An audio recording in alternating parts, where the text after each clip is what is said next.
Hello, my darling, and welcome to today's story time. We have a haunted forest for you in the background. Lie back, close your eyes, and let me read you to sleep. And now, on with our story time. In my tortured ears, there sounds unceasingly a nightmare whirring and flapping, and a faint, distant bang as of some gigantic hound. It is not dream. It is not, I fear, even madness, for too much has already happened to give me these merciful doubts. St. John is a mangled corpse. I alone know why, and such is my knowledge that I am about to blow out my brains for fear I shall be mangled in the same way. Down unlit and illimitable corridors of eldritch fantasy sweeps the black, shapeless nemesis that drives me, self-annihilation. May heaven forgive the folly and morbidity which led us both to so monstrous a fate. Wearied with the commonplaces of a prosaic world, where even the joys of romance and adventure soon grow stale, St. John and I had followed enthusiastically every aesthetic and intellectual movement which promised respite from our devastating ennui. The enigmas of the symbolists and the ecstasies of the pre-Raphaelites all were ours in their time. But each new mood was drained too soon of its diverting novelty and appeal. Only the somber philosophy of the decadents could hold us, and this we found potent only by increasing gradually the depth and diabolism of our penetrations.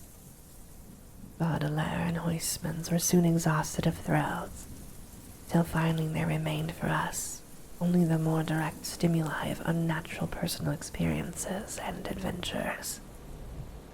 It was this frightful emotional need which led us eventually to that detestable course, which even in my present fear I mention with shame and timidity. That hideous extremity of human outrage, the abhorred practice of grave robbing. I cannot reveal the details of our shocking expeditions, or catalog even partly the worst of the trophies adorning the nameless museum we prepared in the great stone house where we jointly dwelt, alone and servantless. Our museum was a blasphemous, unthinkable place, where, with the satanic taste of neurotic virtuosi, we had assembled a universe of terror and decay to excite our jaded sensibilities. It was a secret room, far, far underground, where huge winged demons carved of basalt and onyx vomited from wide grinning mouths weird green and orange light, and hidden pneumatic pipes ruffled into kaleidoscopic dances of death the lines of red charnel things, hand in hand, woven in voluminous black hangings. Through these pipes came at will the odors our moods most craved, sometimes the scent of pale funeral lilies, sometimes the narcotic incense of imagined eastern shrines of the kingly dead, and sometimes, how I shudder to recall it, the frightful, soul-upheaving stenches of the uncovered grave. Around the walls of this repellent chamber were cases of antique mummies, alternating with comely, lifelike bodies perfectly stuffed and cured by the taxidermist's art, and with headstones snatched from the oldest churchyards of the world. Niches here and there contained skulls of all shapes, and heads preserved in various stages of dissolution.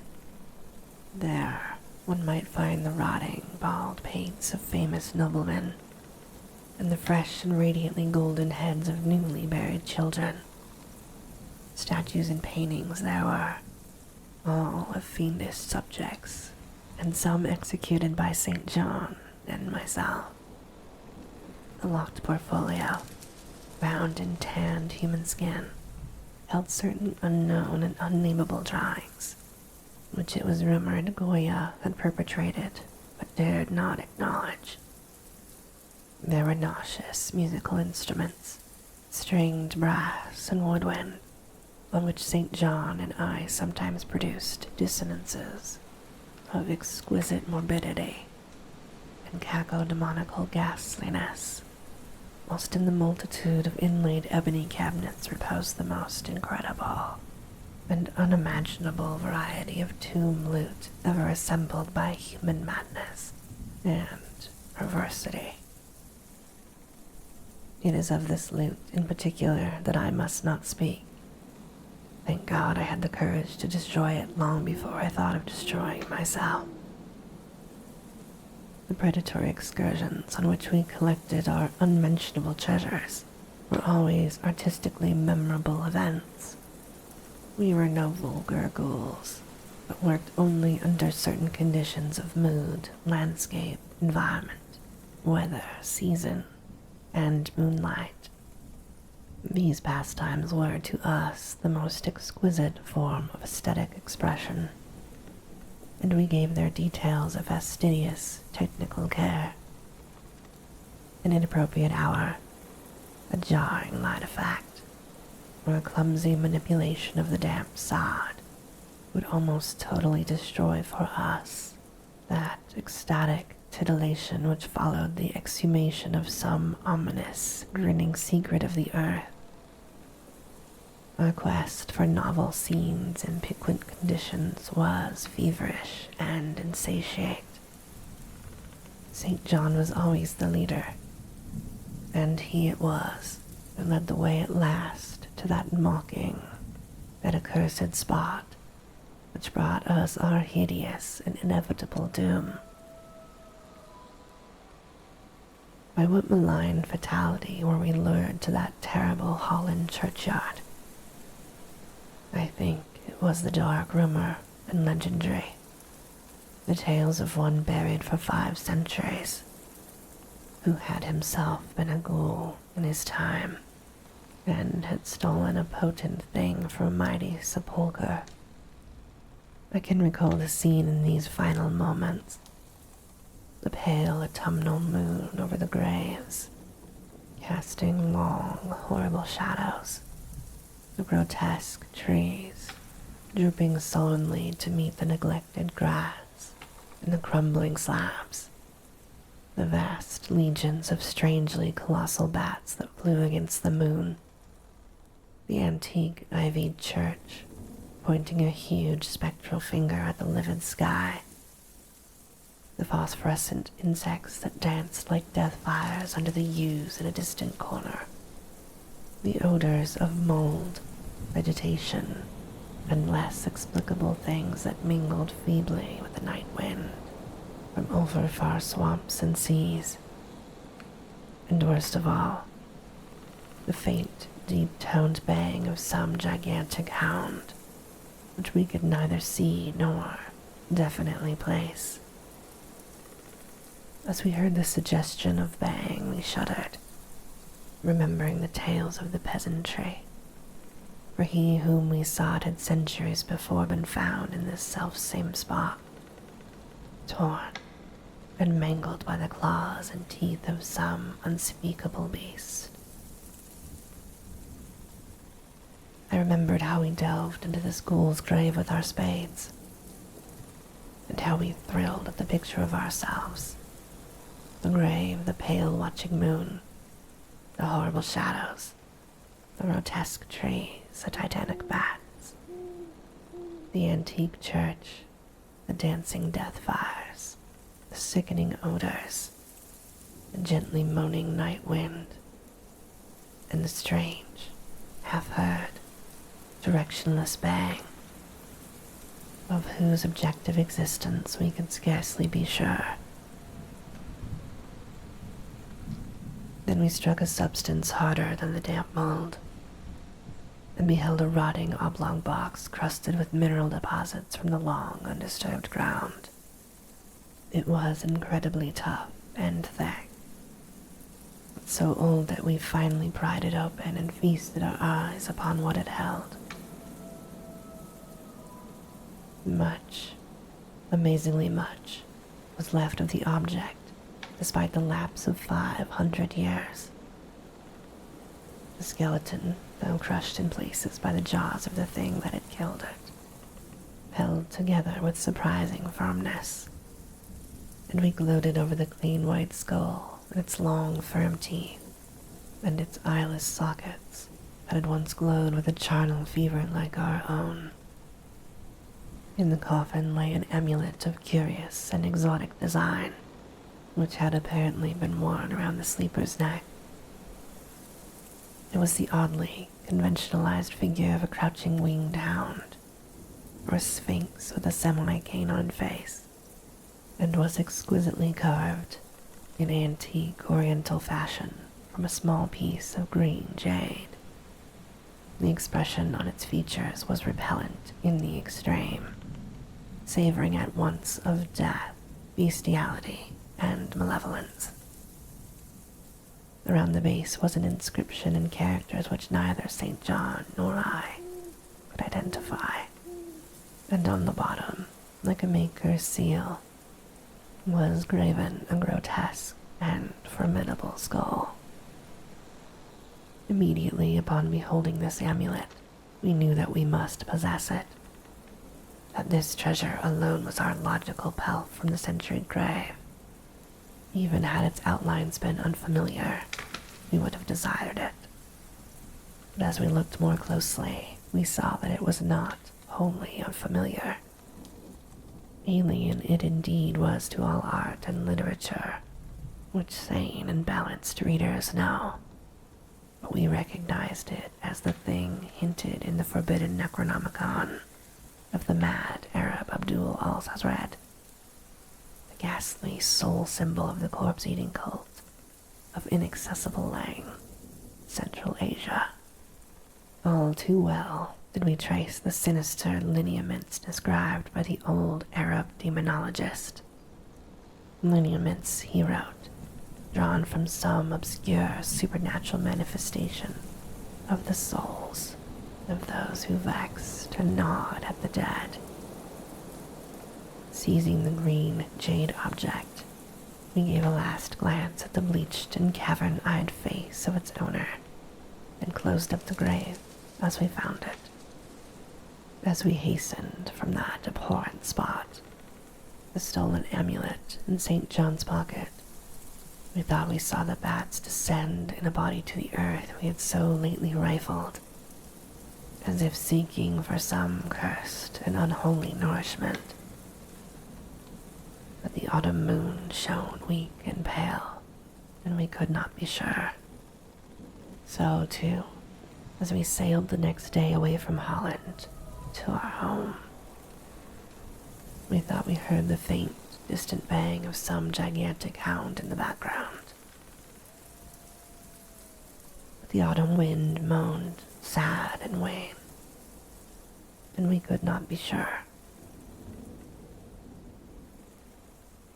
Less than a week after our return to England, strange things began to happen.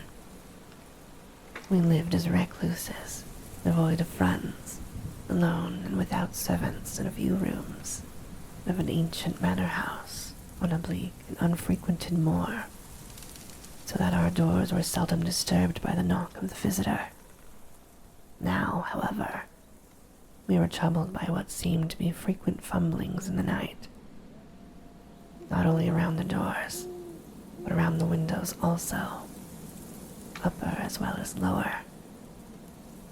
Once we fancied that a large, opaque body darkened the library window when the moon was shining against it, and another time we thought we heard a whirring or flapping sound not far off. On each occasion, investigation revealed nothing, and we began to ascribe the occurrences to imagination alone. that same curiously disturbed imagination, which still prolonged in our ears the faint far baying we thought we had heard in the Holland churchyard. The jade amulet now reposed in a niche in our museum, and sometimes we burned strangely scented candles before it. We read much in Alhazred's Necronomicon about its properties, and about the relation of ghouls' souls to the objects it symbolized. And we were disturbed by what we read. Then, terror came. On the night of September 24th, I heard a knock at my chamber door. Fancying it St. John's, I bade the knocker enter, but it was answered only by a shrill laugh. There was no one in the corridor. When I aroused St. John from his sleep, he professed entire ignorance of the event, and became as worried as I.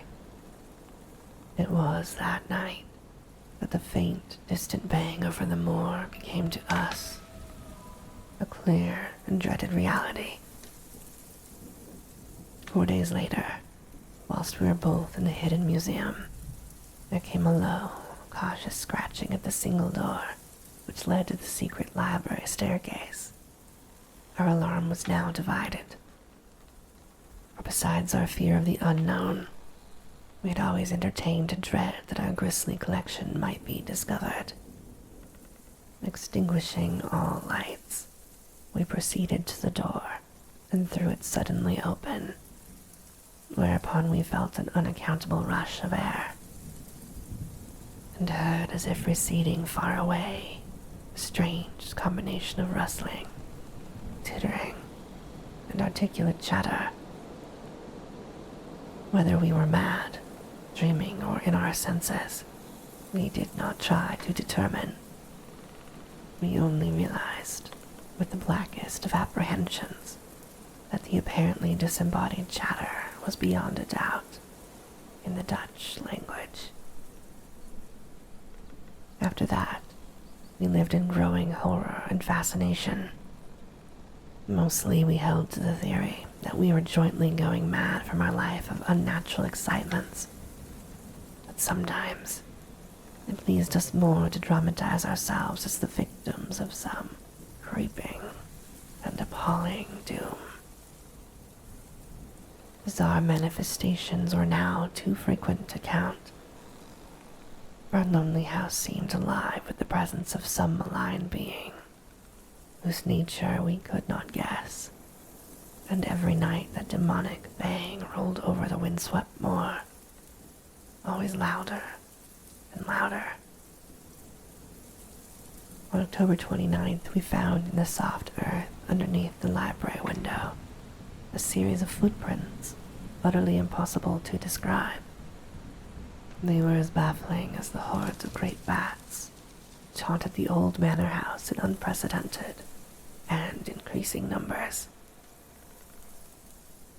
The horror reached a culmination on November 18th, when St. John, walking home after dark from the distant railway station, was seized by some frightful carnivorous thing and torn to ribbons. His screams had reached the house, and I had hastened to the terrible scene in time to hear a whir of wings and see a vague, black, cloudy thing silhouetted against the rising moon.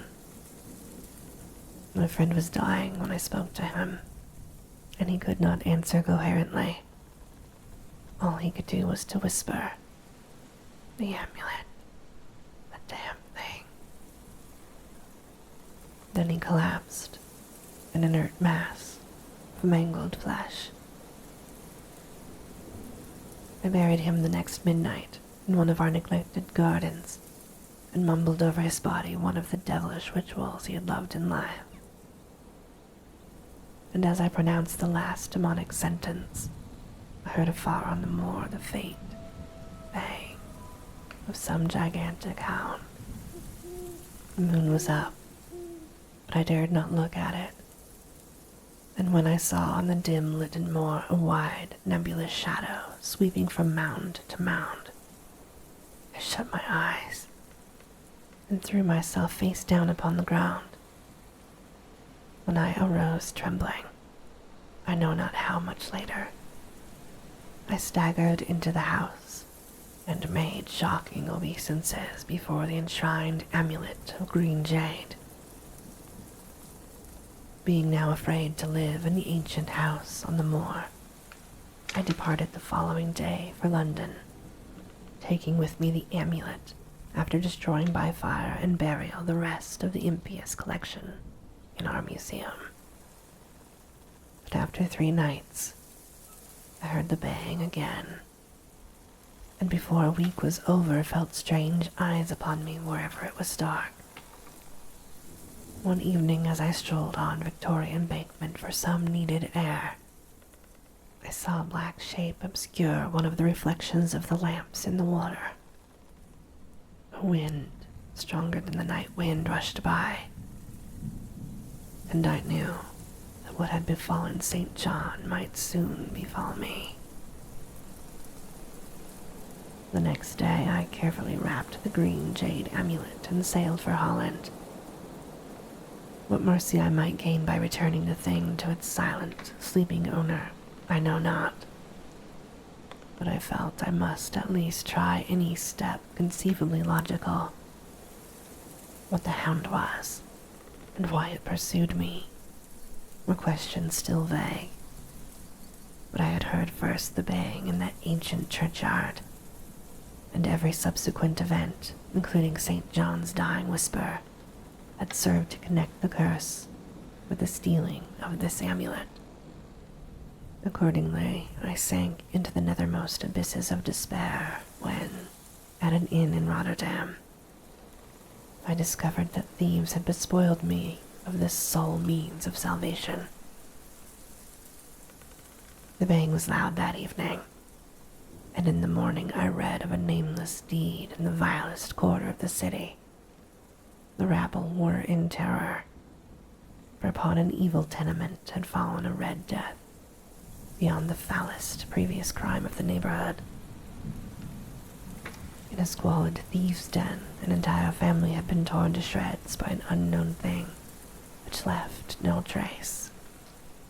And those around had heard all night above the usual clamor of drunken voices, the faint, deep, insistent note, as of a gigantic hound. So at last I stood again in that unwholesome churchyard, where a pale winter moon cast hideous shadows, and leafless trees drooped sullenly to meet the withered frosty glass and cracking slabs, and the ivied church pointed a jeering finger at the unfriendly sky, and the night wind howled maniacally from over frozen swamps and frigid seas. The bang was very faint now, and it ceased altogether as I approached the ancient grave I had once violated, and frightened away an abnormally large horde of bats which had been hovering curiously around it. I know not why I went thither, unless to pray, or gibber out insane pleas and apologies to the calm white thing that lay within. But, whatever my reason, I attacked the half-frozen sod with a desperation partly mine, and partly that of a dominating will outside myself. Excavation was much easier than I expected, though at one point I encountered a strange interruption, when a lean vulture darted down out of the cold sky and pecked frantically at the grave earth until it killed him with the blow of my spade. Finally, I reached the rotting oblong box and removed the damp nitrous cover. This is the last rational act I ever performed.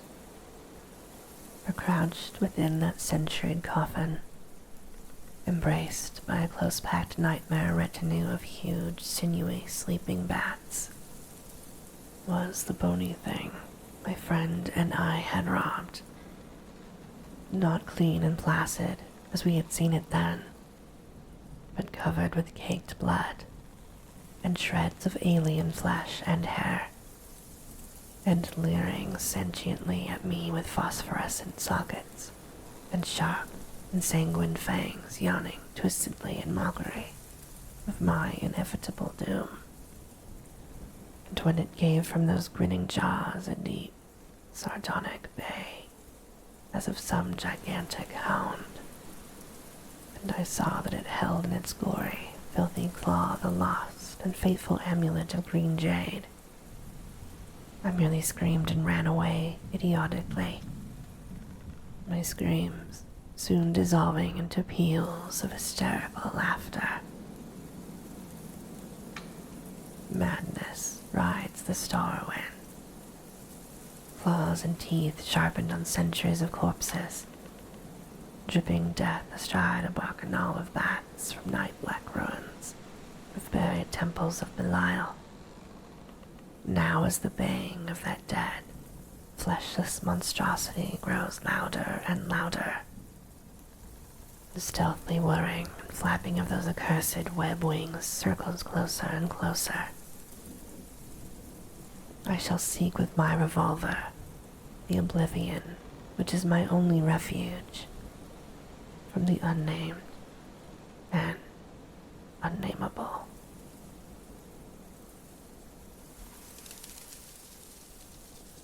And this, my darling, ends our story time for today. As always, I hope that you have very sweet and creepy dreams.